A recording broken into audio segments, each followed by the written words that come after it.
What's up, my friends? Welcome to this episode of the Whole Health, the Rob Carney podcast. This is episode 29 with our guest, Matt Grebosky. But before I introduce Matt, I want to tell you a little bit about this product I've been using lately. It's the CBD 1500 milligrams by Purium Health Products. So Purium, I've really been using the CBD as a way to help reduce inflammation, help with relaxation, and help with just getting a deep restorative sleep.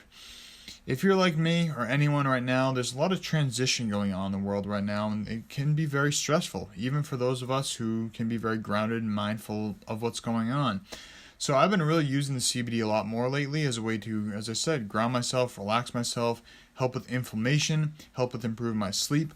So if you go to puriumcbd.com, you can use the discount code nutrition, just like it's spelled, nutrition, to save $50 off your first order of CBD. That's 1,500 milligrams of CBD for just $50. That's half price, 50% off. Crazy. So I would love for you to go to puriumcbd.com, use the discount code nutrition, and that's going to save you $50 off your first order. So this is a way that I can continue to do this podcast, is by supporting our superfood sponsors. So again, puriumcbd.com, use the discount code nutrition.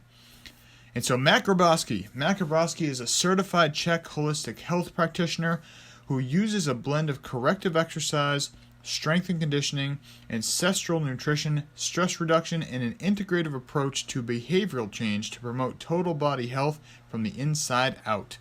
So Matt currently works with clients in person in Charleston, South Carolina, and also globally through his individualized online coaching services. So you can find Matt on Instagram at move_with_Matt, or at his website, mattgrebosky.com. That's mattgrebosky.com. So I'm going to put all these links in the description box there, as well as our sponsors for the podcast. So without further ado, here's Matt. All right, everyone, welcome to this episode of the Whole Health, the Rob Carney podcast. And on this episode, we have our guest, Matt Grebosky. Matt, welcome to the show, my friend. Hey, Rob. Thanks for having me. Much appreciated. I'm excited to be here and have a great conversation, and hopefully give your listeners some wealth of knowledge. Absolutely, my friend. Yeah, so we chatted on the phone about a week ago. So I had my buddy Zavi D up visiting me a couple weeks ago, and he was like, oh, this guy, Matt, his Instagram is Move with Matt. He was like, oh, you got to check him out. I think he'd be a great guy for you to connect with. So we chatted on the phone for a good 45 minutes the other day. Yeah. And then partway through, I was like, part of this I wish we were recording, because, there's always that good knowledge just being shown out there. So I'm glad that you're here. Would love for people to hear a little bit about you. If you would like to share your story, kind of, what got you into the health world, where it all started. And I think we're about the same age. So I'd love to hear you share your story. Yeah. So right now, we'll start with where I am right now, and then we'll kind of backtrack. I am a holistic health practitioner in Charleston, South Carolina. My formal education is from Penn State and in kinesiology, and then through the Czech Institute. So my journey through health kind of started as a kid. I was always interested in sciences. I excelled at that. I loved asking a ton of questions pertaining to the body. My dad's side of the family is doctors. My mom is a teacher. So I was always into learning and teaching and growing, and also athletics, playing ice hockey at a pretty high level as a kid. And then unfortunately, when I was in 8th grade, I shattered my right femur snowboarding. So I got a rod, went to the hospital, got a, it was actually really funny. My dad was working at the hospital that I went to. So that was a little weird.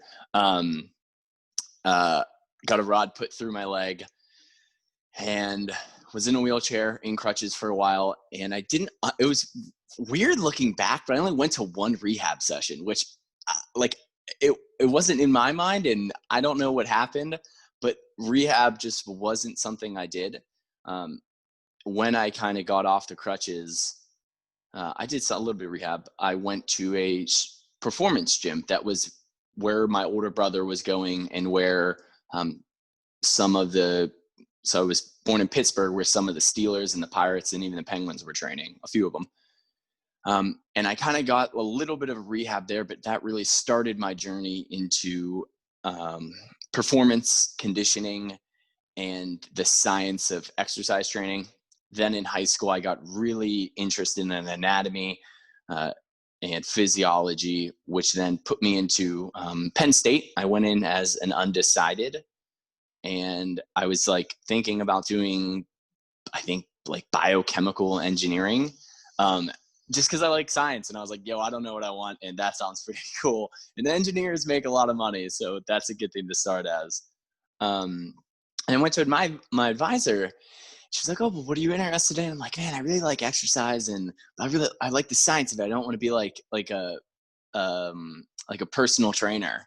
And she was like, well, have you heard of our kinesiology program? And I'm like, whoa, what is that? She's like, it's essentially exactly what you just told me. So I started in the kinesiology program. I flourished, excelled at school. I even got to do some research with sleep and tracking. And it was really cool. It's kind of like the start of like what an Oura ring or like a Whoop band would do, like tracking your sleep and your movement and your HRV. And then I got into some biomechanics lab stuff.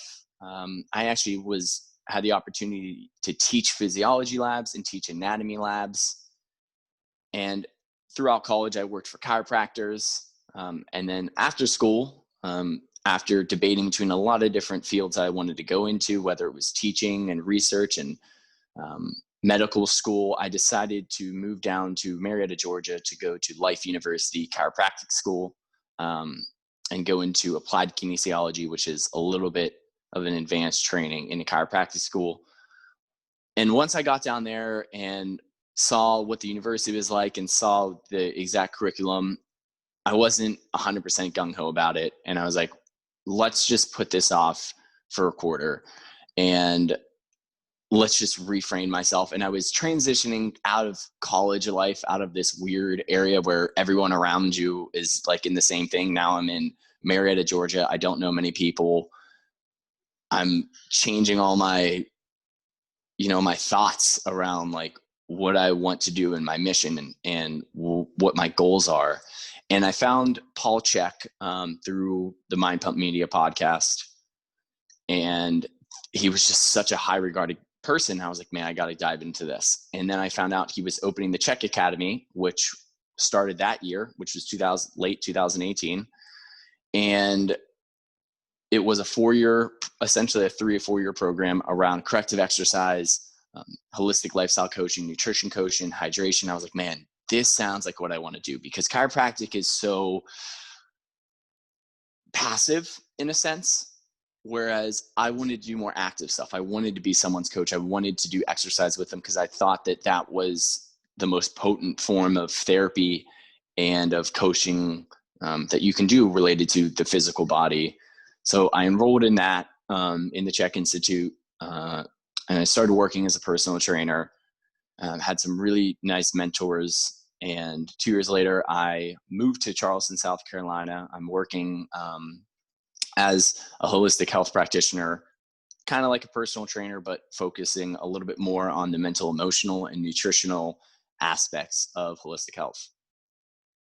Very nice, man. Well, thank you for sharing that. And definitely, I mean, I think it's one of those things that we always had to try something, because you never know if you're going to like it. And some could look at that story and say, oh, he went to chiropractic school and dropped out. What a fail. But then it's like, well, if you didn't do that, you may have thought for the rest of your life, oh, what if? And now you know. And I think that's one of the biggest things that I always tell, people my brother's age, he just turned 20. It's like, look, just try everything. Try everything, because we have no idea. When we're 20 years old, we have no idea what we want to do. You think but you don't. Exactly. You have this idea, but usually, other people said, oh, that's a good, like you said with the engineering. Oh, engineers make a lot of money, so maybe I want to do that. But it's not like you didn't really want to do that. That was just some ideas that you heard and kind of absorbed. And one thing, is kind of a little off topic, minor detail from your story, but you mentioned the Oura ring. And so I've actually been looking into something like that, because I've never had an Apple Watch or a Fitbit or an Oura ring or anything. So, as someone who is a holistic health practitioner, kinesiology major, what is the benefit of the Oura ring? Just out of personal, like I've been looking for something like that, just, kind of track some of those those items? Yeah. So in my mind of self-quantification, at least in like this wearable technology, there are two like gold standards right now: the Whoop band and the Oura ring, in my opinion, How do you from what I spell? know. How do you spell the first one? The Whoop band is WHOOP. But I think there's two different, they're different. One, the Whoop band sits on your wrist, so it's not in your hands, whereas the Oura ring is obviously on my finger. It's very light. The Oura ring is very light. People take it and they're like, holy crap, this thing looks like it weighs a lot. They're always shocked by that, but it just is. I was never really into rings before the Oura ring, so I don't really have a baseline for that. So the pros of the Oura ring are, because it's on your finger, it is a lot more accurate. They use their science on their website says it's 99% accurate, whereas things that go on the wrist are limited because of how deep the blood vessels are in your hand, and that's how it gets all of its data. The Whoop band is very accurate. I know that. The Oura ring is more accurate in certain sections. The Whoop band is more for like athletics and recovery, and like heart rates throughout workouts and that kind of stuff. Whereas I think the Oura ring is more for the person that isn't inherently like that into how their performance is. And the Oura ring is significantly cheaper. So the Whoop band just changed about a year ago. And don't price quote me on this, but it's about like $360 per year, because they are based on the subscription basis, where it's like $30 per month, and you buy like the band up front. Whereas the Oura ring is about $300 to $350, depending on what size you get, just once. Wow. Okay, cool. But as far as the benefits of the Oura ring, man, it is so cool because it tracks your sleep. The main categories are your readiness, which is kind of like your overall, what is your score 0 out of 100 for today? And the scoring is kind of like a normal grading system, whereas like if you're above 90, that's like excellent. 80 to 90 is probably preferable. Less than 80, right? You're kind of deteriorating a little bit from average. It tracks your sleep, so it tracks how long it took you to fall asleep, how much time in bed it was, your REM sleep, your deep sleep, when you wake up, the movement associated with that sleep, how your heart rate during sleep, and then your heart rate variability that entire night, which is a very strong predictor of how recovered your nervous system is. You want a high heart rate variability. Low means that you're not really recovered. And then it tracks your activity, so the calories you're burning, how much movement you've had. And then this is the one con I have with the Oura ring is it doesn't track workouts as well as I would like. Meaning it tracks running really good because you're moving. It works off like a gyroscope. Whereas like if I were to just do squats and stand still and do like 100 squats, it wouldn't track it that well because I'm not moving a ton. Right. Now you can log workouts. Like for instance, when I do my strength training, I manually put in, it's really easy. It takes like 3 or 4 buttons, put the time, when you started, and then your intensity level, and it tracks it well. Whereas the Whoop band I know does a lot better with tracking the workouts. Interesting. Yeah, because definitely for me, I was thinking about, tracking sleep, because I'm involved with a lot of different superfoods that I use. So I'm constantly kind of like, I'll use reishi mushrooms, I use cherry juice, I'll use magnesium, CBD. So I like to kind of just play around with it. So it's more for my own, quantification, just experimentation with my sleep. It's just kind of seeing like, how can I, determine which one of these works best for me? Because obviously it can be a little bit different. And just kind of have some of that, quantitative data out there. Because obviously you can read all the studies of the benefits of these products, but until you really, and to me is like, I take the magnesium or whatever, the other ones, and I sleep better. But I want to, kind of have a little bit more data behind that. So on that note, my next question for you is, what are some things that you do to, obviously you talked a lot about movement, you talked about sleep with the Oura band. What are some things that you do on a daily basis to help, wake up rested and be active throughout the day? Because in my opinion, stress is an epidemic in this country that is leading to poor sleep, which is leading to poor energy. And it's kind of this vicious cycle where you're stressed, you get bad sleep, now you have no energy. So what are some Yeah. things you do, to be healthy, vital, and have that energy and sleep all night? Yeah. So I think it starts in the morning. I think of something that I think the biggest thing you can do is wake up, get in, and interact with the sun. Meaning, wake up with the sun, wake up at a consistent time daily, whether that's it changes throughout the year, right? So we're in winter right now, so we'll wake up a little bit later because the sun rises a little bit later.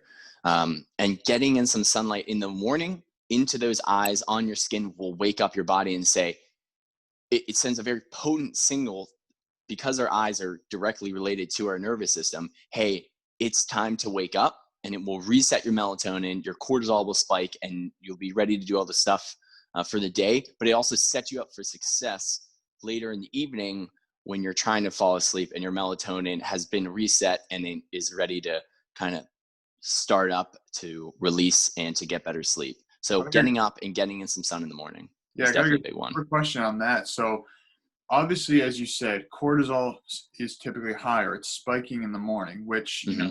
someone could view as, oh, that's a bad thing because my stress is spiking. But what I've really learned is, that's a great opportunity for me to move and do some exercise. So as someone who is a movement specialist, exercise specialist, do you think there is a preferred time to work out? Because I personally find that, I like to do some movement in the morning and some in the afternoon. Maybe afternoon being 12 o'clock, maybe being 2 Yeah. o'clock, but I try not to do too late at night. What is your philosophy on, is there a best time to move, or, is it different person by person? I think it depends person by person so let's go with this. So first off, I think the best way to do it is, I think movement generally for most people, like a rough, a hard exercise session, we'll say a CrossFit class, is probably going to be best between like 10 and like 2 or 3. I know that the science shows that that's when you perform your best. And also in the morning, you're more likely to get injured if you're trying to do like a really hard workout in the morning. Not to say you can't do it, but you might just not be performing your best. And if you try to perform your best, then that's where that discrepancy happens, and that's where injury occurs. And then late at night, even like after like 5 p.m., your cortisol is dying down from then, and your body's saying, hey, let's wind down because the sun's going down, and let's get ready to have a nice relaxing evening so that we can ease into sleep better, wake up tomorrow to crush the next workout. If you were working out really hard past like 5 or 6 p.m., that cortisol will go through the roof and it will stay up for a little bit longer. So I think exercising around midday when the sun is at its highest is going to suit most people the best. Now it depends. If you are working a typical 9-to-5 job and you can't work out then, well, Matt, you just told me not to work out in the morning and you told me not to work out after 5. I can't work out during 9 to 5. So like, what do I do? And in that situation, I would probably say shoot for working out in the morning, because after work, you're probably not going to want to go and kick some ass in a tough workout. And you probably won't be performing your best either. So for most people, I think in the morning is the best. Now that just depends. Are you willing to sacrifice staying up past 10 p.m.? And I think it just depends on the person, right? Like if they're like, no, I hate working out in the morning. I hate it. I'm not going to do it. And if I can't work out after 5, then I'm not going to work out. Well, then let's figure out what we can do to try and minimize the amount of cortisol late at night. But we still need to get that workout in. So it's definitely a personal basis, but hopefully I hit all those points in there. Yeah, no, thank you for sharing that. And it's funny, as you're saying that, I was kind of playing through my own head how my own schedule goes. And when I move first thing in the morning, a lot of times it's, walking or, a light jog, playing with my Mm-hmm. dog. I use steel maces and a wooden mace, and those are light. So that's moving, but it's not a heavy workout. So, it's Yeah. getting everything going.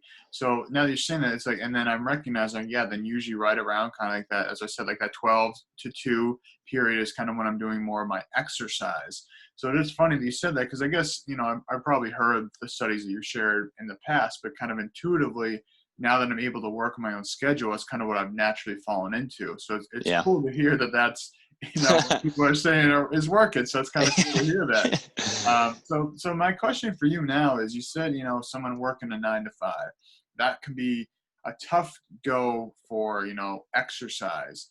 So to me, I always tell people is like, sometimes when we are so stressed, exercise may not even be the best thing for us to do. We may need to actually focus on doing walking, Tai Chi, anything that's, restoring energy. Because as we kind of started this piece with is, people are overstressed, they're undersleeping, they're low energy.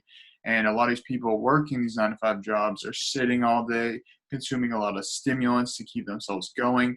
So what's something that you suggest to your clients? Like, let's say someone who is in that, job that they dislike, they're working 9 to 5, maybe have an hour for lunch, but they're sitting at their desk because they feel like they have to work. So they're kind of in this chronic stress zone. What are some tips and tricks that someone can practically use throughout their day to, get a little bit more movement? Is it just standing up from their desk and stretching every 20 minutes, every 45 minutes? Or what are some things you suggest for, the average day of a 9 to 5er? Yeah, I think first off, you want to start with like willingness, because as holistic health practitioners, we can't just tell people what to do, especially from a place of like, I'm better than you and this is what you need to do. Like, it won't work. So if I tell someone, yeah, you need to like do this mobility, you need to do this stretch, you need to sit like this, and they're like, no, like, okay, Matt, I'm going to go do it. And then they never do it. And then they don't like you anymore. And then they stop coming to see you. And that's just not good. So you got to be willing to do this stuff. So the thing I like to do with my clients is give them a list of like 10 to 20 things. Maybe if we were dealing specifically with the workday, it would be a smaller list, and say, okay, what are 2 things from this list that you're willing to do right now?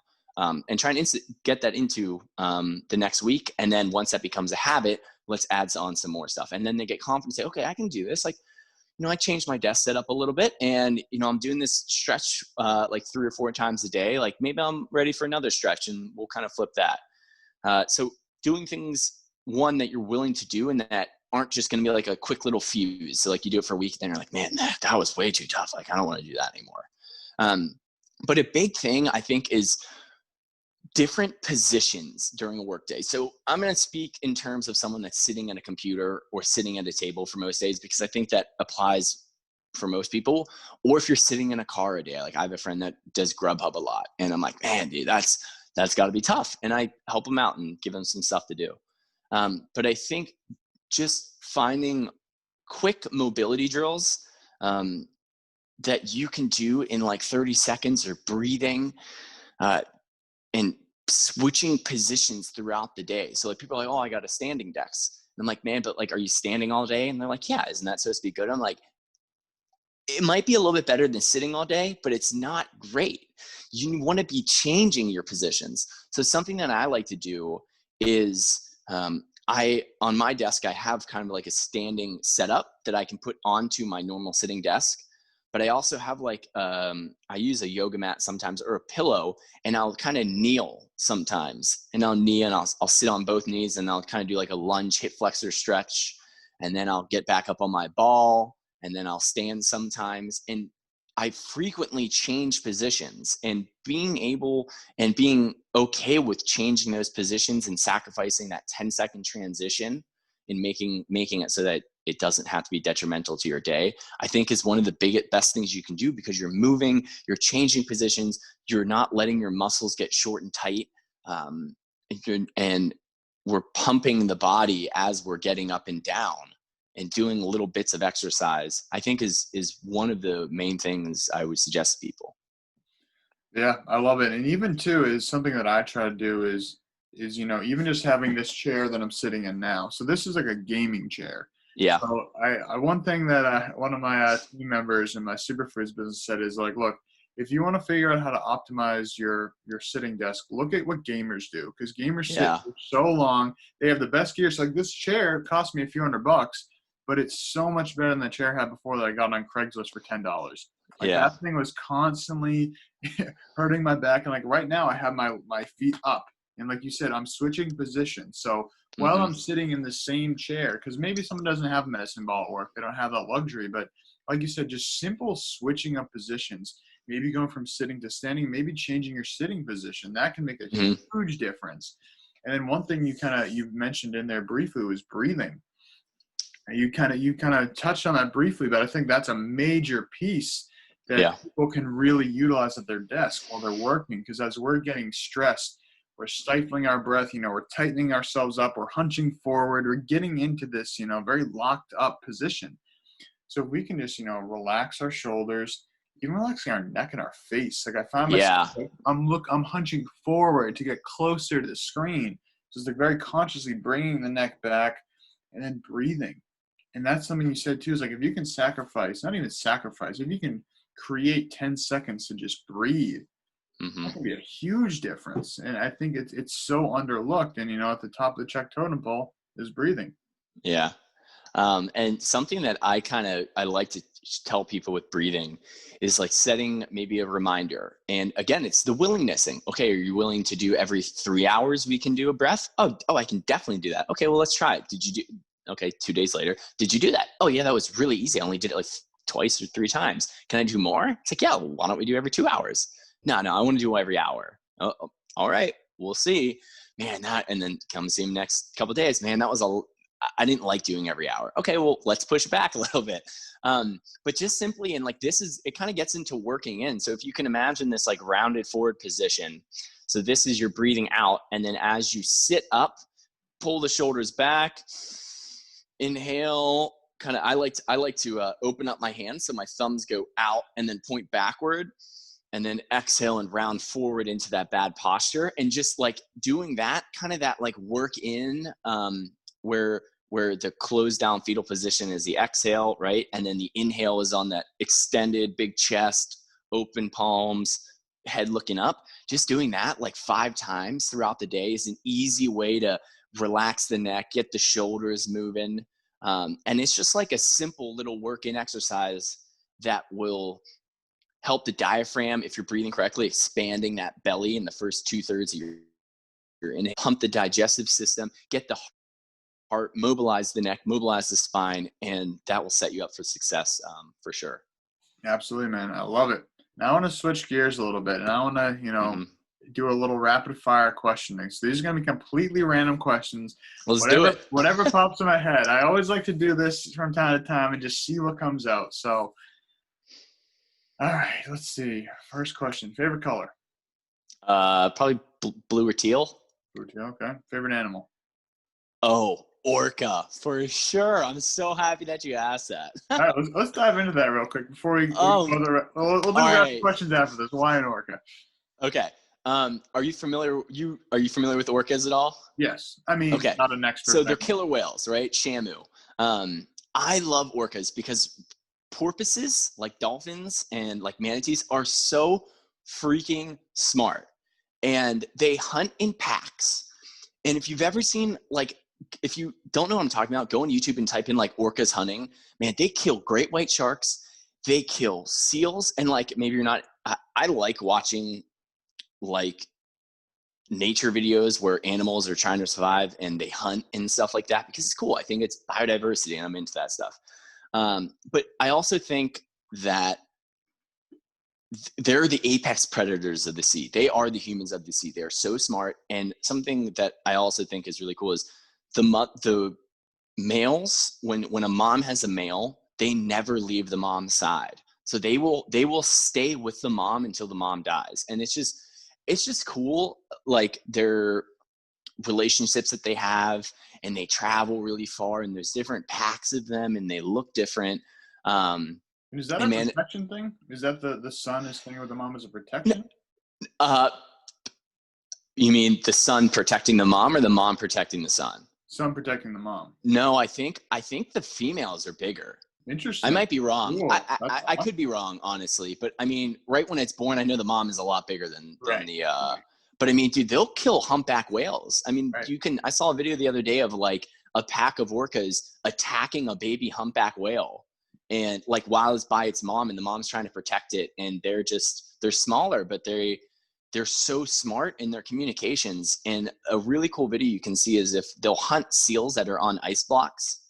And what they'll do is if this is the seal on top of the block, they'll swim really quick and they'll dive right under the block and it will fling the seal off of it. And dude, it is just so cool to see these animals communicating and hunting in those ways. And I just love orcas. I love that. All right, now let's switch gears. Favorite land animal. Favorite land animal. Oh God. I don't know. Maybe like a bear. Maybe like a black bear. I think black bears are cool because of how fast. Have you ever seen them climb trees? Dude, they can zoom up like 60 foot of trees in like a few seconds, and then they just like plop their way back down. I think that's pretty cool. All right, favorite bird. Oh God, man. Favorite bird. I pick up bald eagle for sure. We have one that a nest right by us, and we were walking by it the other day. I'm like, oh my God. And we saw all three, like the two parents and the baby. And it was really cool. They were just all kind of chilling up there. So that's nice. Nice. Yeah. When Zabi and Brett and Ed and Jordan and I, we went kayaking probably about 2 weeks ago. We stopped on this little beach and there's an American flag and we see this eagle, bald eagle fly across. Like, if that's not a cool moment, I don't know. And meanwhile, Jordan's doing Tai Chi. So it was like, wow. Yeah. This coming to see what all this cheese going on over here. Yeah, he knew it. But all right, so we got favorite animals. Let's see. Favorite state. Favorite state. Or city. Oh man, that's tough. It has to be in the U.S., right? Because obviously a state and the city in the U.S.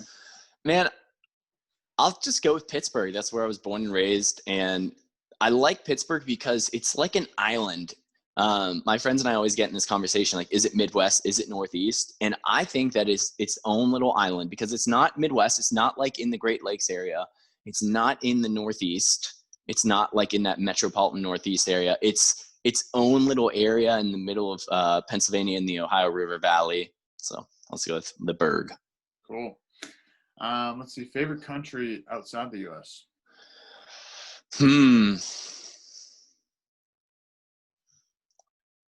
You know, I really enjoyed being in Germany when I was there. I got to go there for a school kind of like field trip when I was taking German in high school. And I really am into like kind of the older architecture in the idea. We talked about this before. We were talking about Charleston, where I live now, is like it has some older European style Revolutionary War style buildings. But like when you're in Europe, those buildings have been there for thousands of years, and like the streets and the configuration has been there for so long. Then like when you go to California, like you have all this modern stuff and it's been there for like 50 years, and you're like, I don't know, Germany is just cool. So any of the European countries I think are pretty rad. I would really like to go to like the Eastern countries where like Buddhism and Taoism is pretty prevalent, because I think that just that way of living is very interesting and different than what I'm used to. Right. Sprechen Sie Deutsch? Yeah, a little bit. Forget it. Good. Cool. Let's see. What else? All right. Favorite plant? Oh. And this could be this could be a plant medicine. Man, could be I'm going to have to go with Psilocybe cubensis. Well, I think that's a fungus. That's a fungus. Yeah, so that doesn't count? Doesn't count. All right, fair enough. All right, I think I'll just go with Cannabis sativa then.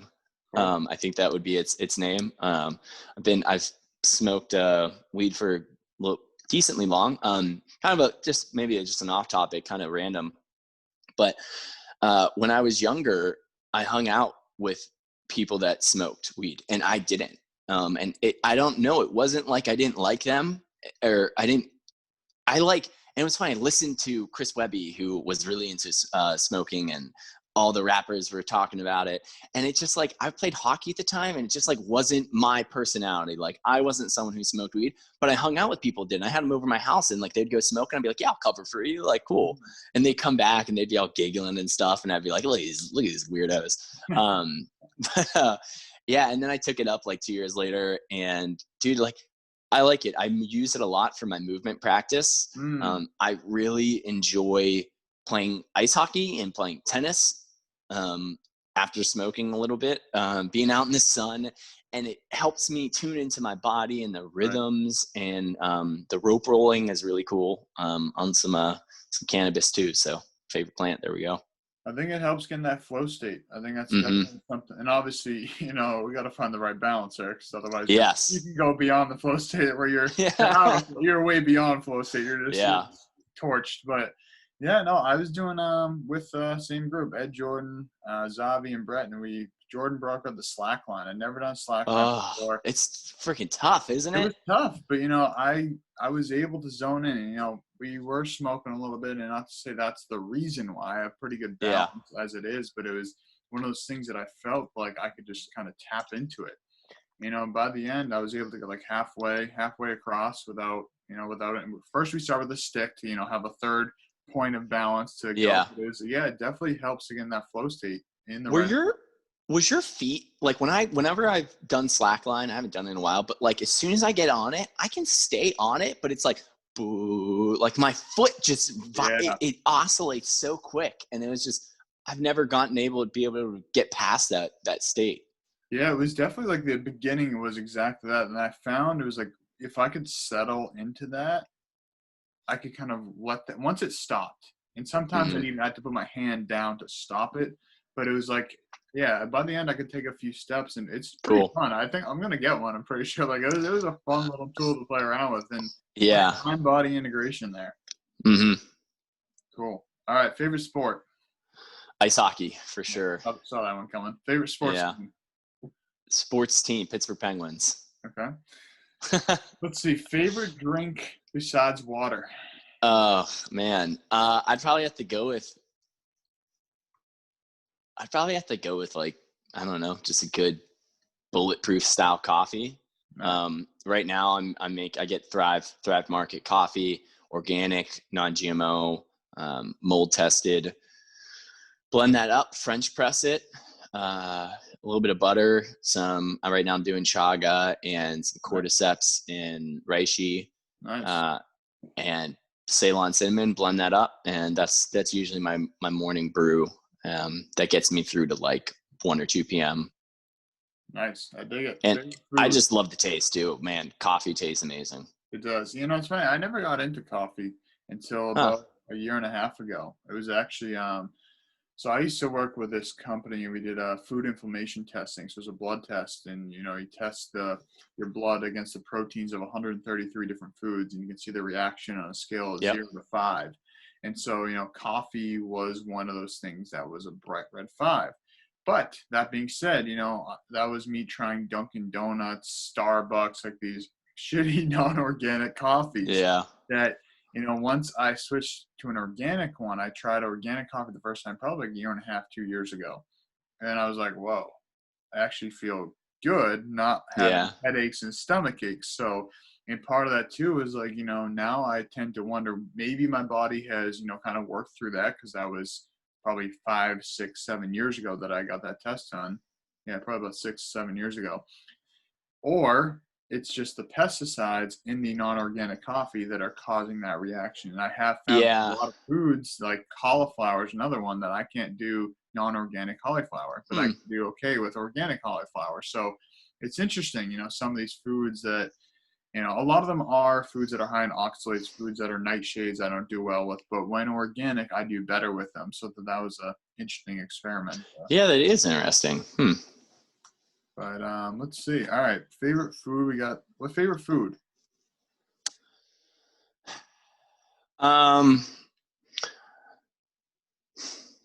Okay, single favorite food, probably just a nice ribeye steak on an air fryer, cooked with some butter on top, with like maybe like a coffee rub, spiced coffee rub. Oh man, that's perfect to me. All right, if you were on an island by yourself and you could have 5 items, what would they be? Oh my God, man. Well, okay, I'm guessing it's like a Caribbean island, right? Like tropical. Yeah, so you have no electricity, so electronics are not a good investment. Yes. Okay, so I would get I would have a Berkey water filter, right? So I can drink all the water. I think I'm gonna make the assumption that there's no animals on the island. So instead of getting like a spear, I'm gonna have like a fishing rod or something like that. Like a fishing rod. I think like some flint would probably be good for a fire starter. And dude, maybe this is gonna be bold because I'm taking up two different things, but I think an iPhone and a solar battery charger. Okay. Because for not so I could call anyone, they could come rescue me, but so that I could download podcasts and ebooks. Because I'm gonna get really bored on the island, and why not start learning? Right. So like, I don't know. I think I could make it last with that. Probably someone could pick and choose something else to pick in there, but I think that's important. And you could document some good content. Exactly, right? All right, I dig it. All right, let's do a couple more here, and then we'll transition back to real. Yeah. So let's see. Favorite movie? Oh, that's a tough one. Or TV show. Okay. I really like Game of Thrones and Westworld. I'm a big fan of HBO stuff, even though I don't own an HBO account. Game of Thrones was awesome. I loved Westworld because Westworld. Have you ever watched Westworld before? No. Oh man, it is the most. It's a really challenging show to watch because it makes you think, and you're like, "Holy crap, what's going on?" Like this, they said that last episode, and that meant this. Like every word is very potent. And then maybe I'll say my top three. I really enjoyed Chernobyl, the HBO show, which if anyone hasn't seen, like go watch it. It's like 4 episodes, and it is potent. Like it is so cool, and the way that they do it and show like what happened and the cover up that the USSR did was just it was phenomenal. Very cool. Right on. All right, last one here, which I think will transition us into our regular conversations. So let's say you are now 40 years old. Okay. 15, I think it's like 15 years for you. Yeah, 15 years. So where is Matt living? What is he doing? And, what does the ideal life look for Matt at 40 years old? Man, well, I want to be living. We talked about this, so I'm going to go over a lot, but I remember our conversation now. I want to be living somewhere where it's hot, because I think one of the best biohacks that you can do is get somewhere where lower on, I think longitudes, right? Closer to the equator. We'll just make it that, where you're going to get more sunlight, because sunlight is going to increase your vitamin D, which is really important for immune function and just health in general. Getting outside more, it's hotter more, so you have more time to spend outside and more activities, rather where somewhere like up in Boston, you might be limited by the weather. Probably near a beach, but also near mountains. So I really like the idea of being in California. Right now, I wouldn't want to live in California because all the stuff going on. So maybe in 15 years, California kind of tuned down a little bit and the taxes came down, which would be awesome. So maybe out there. Maybe like somewhere like Vista, like I think out where the Czech Institute is, like the hills and the agriculture that grows there and the beach that's right next to it and the vibes just go along there are beautiful. So we'll say living in Vista, living on a plot of land where I can own chickens. I have a cold plunge. I have a home gym, a big house with a bunch of windows, living with probably my wife by then. Maybe 15 years, man, 40, maybe have a kid. I don't know. Yeah, sure. Why not? Maybe 2 kids, girl and a guy, Matt Jr. and Stephanie. I don't know. With a dog, maybe like a golden or like a Bernese mountain dog. Those are really gorgeous dogs. Without Wi-Fi, some solar radiation going on, maybe like a spring next to my house so I could go get my water from there. Working as a holistic health practitioner with a lot of stuff doing online things. Maybe if my home gym was nice enough, I could just have my clients come to my home gym and I had everything I needed. That would be preferable. Yeah, and enjoying life, spending 6 to 8 hours a day working, building my brand, honoring and serving my clients, and then living life, having a great morning routine where I can enjoy my vibrancy and my health, and having a nice evening routine, where I can set myself up for the next day and living life. I dig it. So I want to dive into the routines here. What does your routine look like now, morning and evening? And, maybe within that same boat, what would you like to add to those routines that maybe you don't have access to, or you just haven't been doing? Some of the certain things that I know Hmm. with my routine, but I fall out of at times. So, maybe within one question, what is your routine now, and what do you think your optimal routine would look like for morning and evening? Yeah, so we'll do morning first. So I wake up around like 6:30. Um, I'm usually a morning person. I get up pretty quickly, start drink a ton of water. I'll fill up my Berkey, to get all my water ready for the day. I would like to add in some meditation time, just like even just sitting still for like 5 to 10 minutes, I think would be really beneficial. Something I haven't been doing. I tried it for a little bit, like some Joe Dispenza meditations that were a little bit longer, and I think that was like a really big dive for me. Like even spending like 20 to 30 minutes just like pre-meditation to get into meditation, and that was a little bit too much time for me where I'm at right now.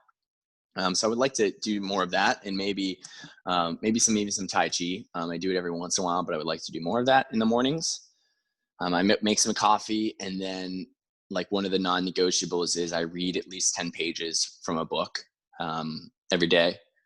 So that's my morning routine, and something that I will be doing soon, but I would like to add into my life that I could do every day is a cold plunge. So I would like to be able to have like a box freezer that I pimp out to sanitize and keep cold, where I can just dive in it really quickly. But in maybe, in a few weeks or a month, my outdoor pool at my apartment complex, um, will be cold enough to where I can go down there and it will get around 55, 50 degrees. And that's perfect, I think. Not too intense, but that will wake me up, and I'll go down there and jump in for 5 minutes every morning, to wake me up. Right on. And now let's move on to the evening. What does your evening routine look like, and what would you add on there if you can? Okay. My evening routine. Um, well, like I'll wind down. We'll eat dinner at like 5 to 6. Something that I think is really important is trying not to eat too late at night, especially like a big meal. Like it's not, if you're snacking at 9 p.m., like not eating a ton, I don't necessarily think that that's awful. Why are you snacking? That's a different topic. But eating a little bit earlier, I think, is better. Um, Tuning down all the lights. So making sure that we don't have a ton of bright lights, on at night. And honestly, probably the brightest light is that big TV right there that gets turned on, which we try and limit. And I even will switch to a smaller screen. But I wear I don't have them here, my blue light blocking glasses. Those are a must. And I even just recently purchased these two little, they're about yay big, red lights that have 5 different settings, like brightness settings. They're rechargeable, and we have 2 of them, and one's in our bathroom and one I kind of bring around wherever I'm at. So we use those as lights because that limits the amount of blue light coming from the normal kind of like yellow white lights that would be on.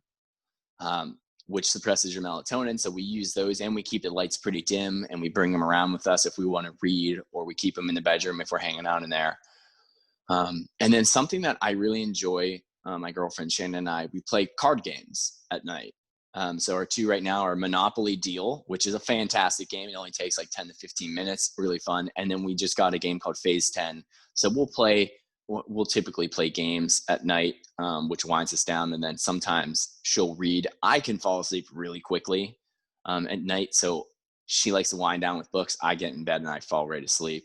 But we have a thermostat that's set to a schedule. So turning the air down to like 62 degrees, in our place. And that usually sets me up for a good night's rest.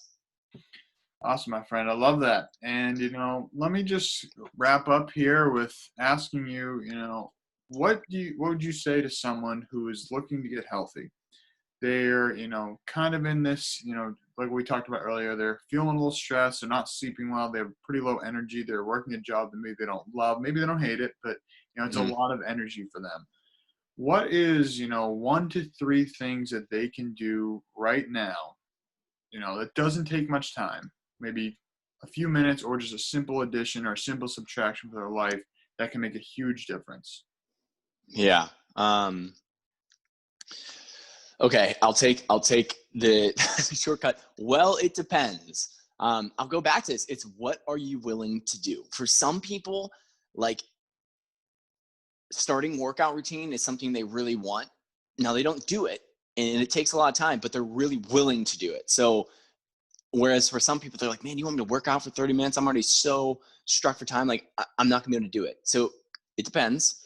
One thing I'll say is invest in quality water. So investing either getting spring water locally, which I think is the best way to do it if it's tested and well in good water, or investing in something like a Berkey, which is a one-time investment. You have to buy filters like once every year or a year and a half, but it's like 2 cents a gallon. And I tell people, like, do the math, like you're saving money. Like you only have to buy it once and you use your tap water. It cleans out 99.99% of fluoride, chlorine, pharmaceutical runoff, heavy metals. Like it is a win-win for getting that Berkey. So that would be number one. Two, I think, would be doing XPT's breathing sessions. Are you familiar with what XPT is? No, I'm not. So it's Laird Hamilton and Gabby Reese's Cool. company. Sweet. They it's called like Extreme Performance Training, I think, but they have an app that it's like free and paid. You can use just the free. It's kind of like a meditation, but it's more centered around breathing. And they have different like 8 to 10, and some are like 30 to 45 minutes long. So I just tell my clients, I say, go on there, check them all out, maybe do this one and this one. And they have a pre-workout, post-workout, morning, evening, midday energizer, midday relaxation, belly breathing, like a CO2 tolerance test, like exploratory breath routine, travel routine, in the car meditation. And those are all free. So I tell them, go on there and do like one per day and try and switch it up and do different things.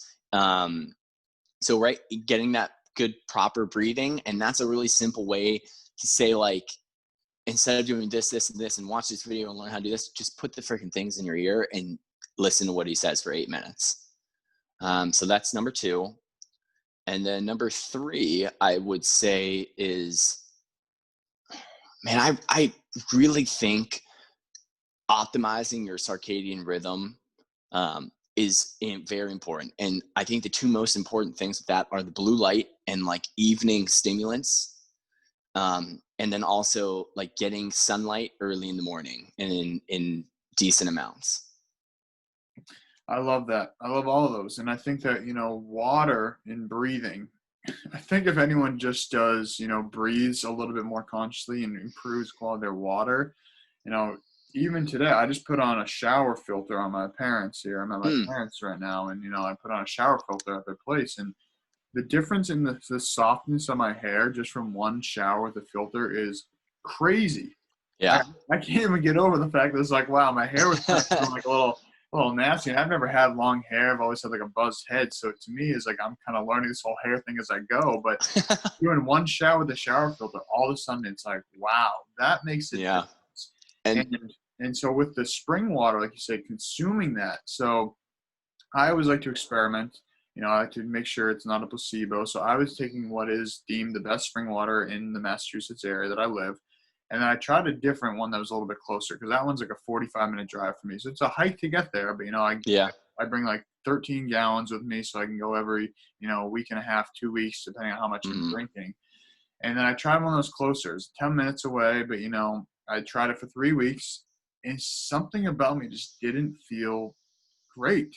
And I switched back the regular water I was at. And 2 days later, boom, back to feeling great.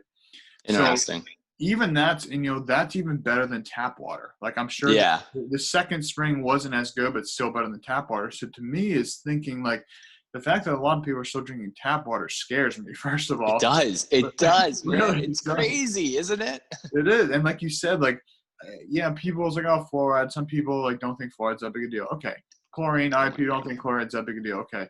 But the one you said, the pharmaceutical runoff.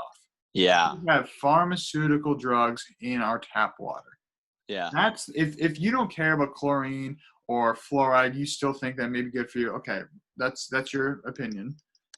Enjoy that. But at the same time, you cannot say that consuming other people's pharmaceutical drugs and, whether they're prescribed for you or not, whatever, Yeah. having that amount of pharmaceuticals coming into you, you cannot think that that's good or even okay.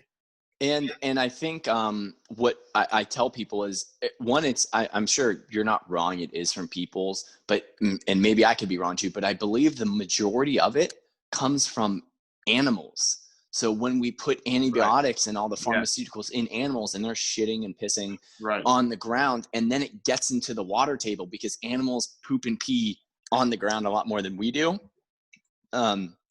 So it is coming from humans, but it's also coming from animals, and especially in the low country. So in Charleston, we're down by the ocean. So all the runoff comes from the upstate, and there's a lot of farms there. And Charleston is known for having like really bad tap water because it all comes down towards us.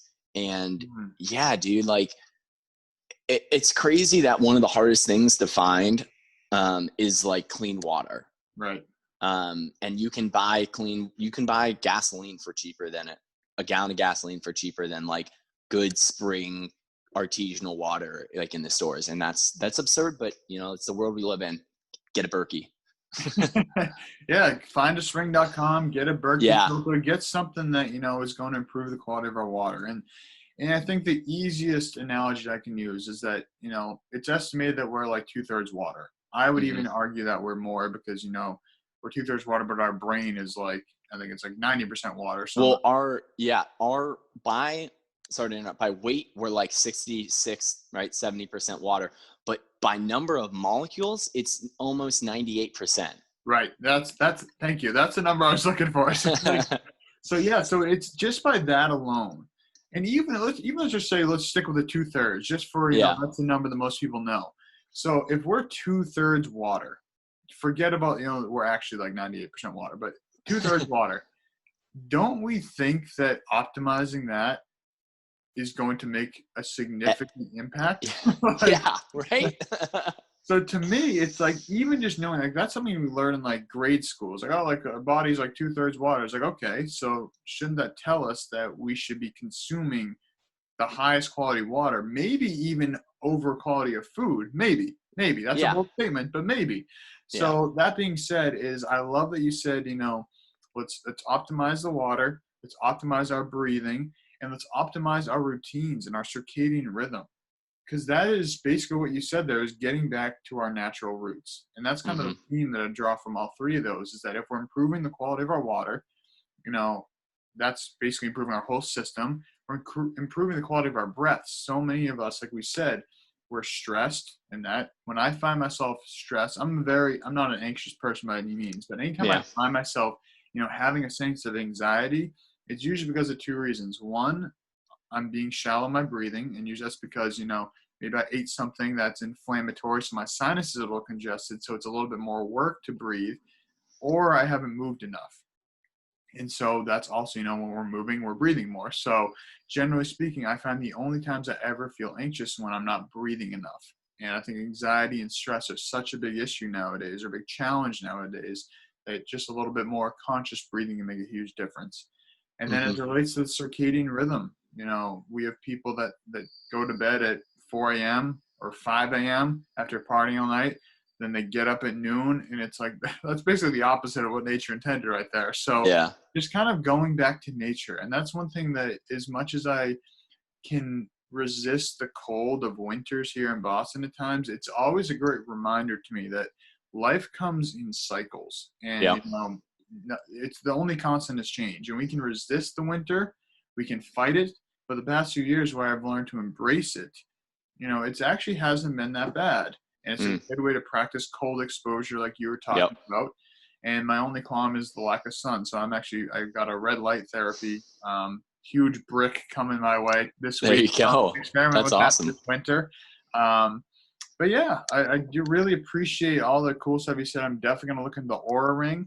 Mm-hmm. I was looking for the right brand, and that was kind of the one I was leaning towards. So that's definitely been some good confirmation there. But Matt, thank you so much for being here. How can people get in touch with you? How can people work with you? Someone's listening here. They say, hey, I want to work with this guy. He's a cool dude. Maybe they live in the Charleston area. Maybe they don't. Mm-hmm. They want to work with you online. What's the best way for people to work with you and get in contact with you? So the best way to get in contact with me is definitely, well, first off, thank you for having me, Rob. Greatly appreciated. I've been looking forward to getting in contact with you. I've been following you on Instagram and just seeing you and Zavi and your other friends having a blast. It's cool to see young guys hanging out together and building the connection. And what we were talking about was like, it's so nice to, when I was at my HLC too, and I was hanging out with Zavi, like, it's so cool to be around people that, you link up with and you share similar ideas. And like, you can wake up at like 6 a.m. and go swing some kettlebells and it's not weird. Right. And like, Right. you can soak some weed and then talk like some deep spiritual stuff at night. Right. And like, it's just the normal and you don't mind our little quirkiness and that kind of stuff. So I thank you for having me on. It's a pleasure connecting with you and we'll have to do this again. But for people looking to learn more, definitely Instagram is the best way to reach out with me and connect with me and get all of the free content that I put out. And that is at move_with_Matt. My name is Matthew Grebosky and that will come up on there. My website is mattgrebosky.com where you can learn more about my coaching services. And if you're interested in doing coaching with me, I do in-person coaching, which is out of a company, CD Fit. I'm in the Mount Pleasant area of outside Charleston, South Carolina. And then I also do online exercise and lifestyle coaching. The coaching is based around exactly what people want. So whether people want more mobility or more exercise or more nutrition or the whole shebang, I'm here to serve you. I definitely specialize in exercise and mobility and stress reduction, but that's what health is. And I value my ability to give resources and prioritize, whereas some other people might just throw a ton of stuff at people. I want to develop a relationship with you and I want to be your friend. I just want to be your coach. I want to be your friend. And I want to understand, hey, if Rob's coming to see me, like, what did Rob do for the past 26, 27 years of his life to bring him towards me? And why is he now paying to come see me? And developing a friendly relationship where we can connect and I know what's going on in your life. And, building that relationship, I think, is key for growth, to find out like, what is your purpose in life and what is driving you to come see me and to want to make these changes. So I think that's imperative. And that's something that I really try to foster in my coaching program. So reaching out on Instagram, going on my website is definitely the best way to listen to me, know a little bit more about me and get in contact. Awesome, man. Well, thank you for sharing your wealth of knowledge here today. Thank you for, just reaching out, connecting, making this all happen. So much love to you. Everyone check out Matt at move_with_Matt on Instagram. Check him out on his website. And I'll put all the links in the description box here so you'll find all that. So Matt, thank you for being here. Thank you for listening, everyone. Yeah. Peace. All right. Peace out, Rob. Thank you so much for listening to this episode of the Whole Health with Rob Carney podcast with our guest, Matt Grebosky. So you can find Matt on Instagram, as you mentioned, at move_with_Matt, or on his website at mattgrebosky.com. And if you didn't catch that, I'm going to put that in the description box below. So one thing I mentioned here was I'm getting a red light. And I'm super stoked to be getting some red light therapy in my life. As Boston fall is here, it's happening right now, and winter is just around the corner. This year I decided I'm going to get a jump on that. I tend to get a little bit of that seasonal depression. I feel like I don't get the light that I need on my body. I'm not getting that vitamin D. I'm not getting a lot of these things that are beneficial from the sun. So the BioLite is the company I just partnered with. Super stoked to share that with you guys. I'm going to be giving an honest review once I get it. I just ordered mine. It will be here this week. But basically, a lot of people I know and trust have worked with this company, so I'm going to be trying it for myself.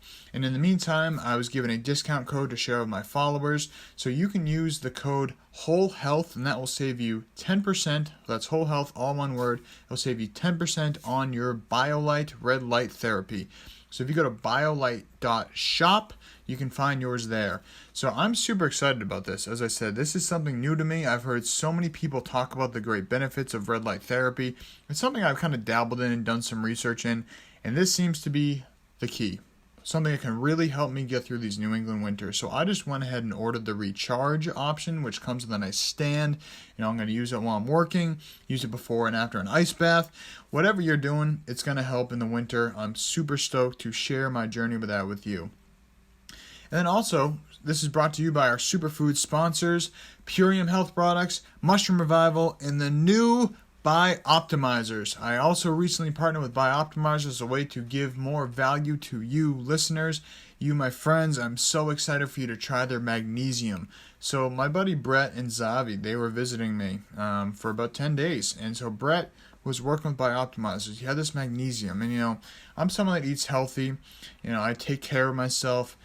But I took this magnesium and it really made me aware of the fact that I may be magnesium deficient. And it reminded me of all the studies I've done with nutritionists, the work I've done with nutritionists, of how nutrient deprived people are, even if they're eating healthy, especially with the minerals. Magnesium is a huge deficiency. It's like over 80% of Americans are deficient in magnesium. So when I took that magnesium before bed, I slept like a baby. And I'm so stoked to do this on a nightly basis at this point. And I got my order coming in. Brett left me with some. Super stoked for you to try it. So I'm going to link that in the description box here at Bioptimizers. So check that out in the description box.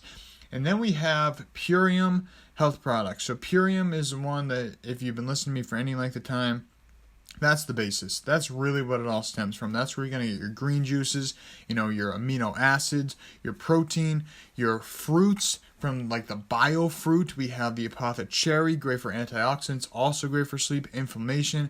You get the biomedic to remove the glyphosate, which is the leading chemical in Roundup from our gut, which I'm not even going to get into what that does to us, but definitely invite you to look that up. And biomedic is, a great way to do that, to remove that glyphosate from the gut. And so all that together leads us to the ultimate lifestyle transformation. So basically you put the Power Shake, you put the Super Aminos, the Apothecary, the Biomedic, the Super Cleansar all together, and you've got the Ultimate Lifestyle Transformation, which is a 30-day transformation package, which is phenomenal. Everyone who's done it has had great results that I know of, and so I just did a 10-day, the 10-day intensive of that myself. Felt a lot more light on my feet, my bloating, I'm pretty healthy, don't have a ton of bloating, but that little bit of bloating went away, some inflammation went away, so I would love for you to go check that out. I'm going to put the link in the description as well, but if you go to iShopPurium.com and you go to the Ultimate Lifestyle Transformation, use the discount code NUTRITION, you can save 25%, that's over $105 on your first order of the Ultimate Lifestyle Transformation. And now, so we've got the magnesium for sleep. That really goes well with the Ultimate Lifestyle Transformation. And now let's bring it all home with Mushroom Revival. So Mushroom Revival is founded by my good friend Alex Dorr. He's just a great dude. He knows more about mushrooms than anyone could even fathom. So we met probably about 5 or 6 years ago, and he started Mushroom Revival a few years ago, and I've been taking the products ever since. So he's got great things like Cordyceps, which is great for energy, stamina. We have Lion's Mane, great for brain health, great for really regenerating some of those neural pathways and synapses within the brain. We've got reishi, which is known as the mushroom of immortality in Chinese medicine. That's great for relaxation, stress relief. It's great adaptogenic mushrooms. And then you got the Mush 10, which is a blend of 10 of the most popular mushrooms all together in one. So I would highly recommend you check those out. They are alcohol-based tinctures, so it does have a little kick to it, which, I love that. It gets me very grounded and present. I don't drink alcohol outside that, so, a tiny bit of alcohol is not going to kill us. and actually it can be very beneficial, studies would show. So if you go to mushroom-revival.com and use the discount code wholehealth, you'll save 15% on your every single order. So every time you go to mushroom-revival.com, use the discount code wholehealth and you'll save 15%. So thank you so much for your support on this podcast. I really appreciate you listening, tuning in to all the special guests we have here. If there's any guests you'd like to see, any topics you'd like to see, please do reach out. I'm always open to suggestions, always open to improving whatever value you'd like to see. Are there any sponsors that you'd like to see in the podcast? Any products you'd like to use? We would love a discount code for, something that really aligns with my vision of being whole, holistic, organic, something that is benefiting the body at a cellular level, really benefiting the planet by being a steward of the planet, like Mushroom Revival is planting one tree for every product sold, or Purium, which is going 100% single-use plastic free by the end of this year. So if you find that there's something that aligns with you, I'd be open to trying it, and I'd love to share it with you. So thank you again for your support. Hope you have a beautiful day. I'll talk to you soon.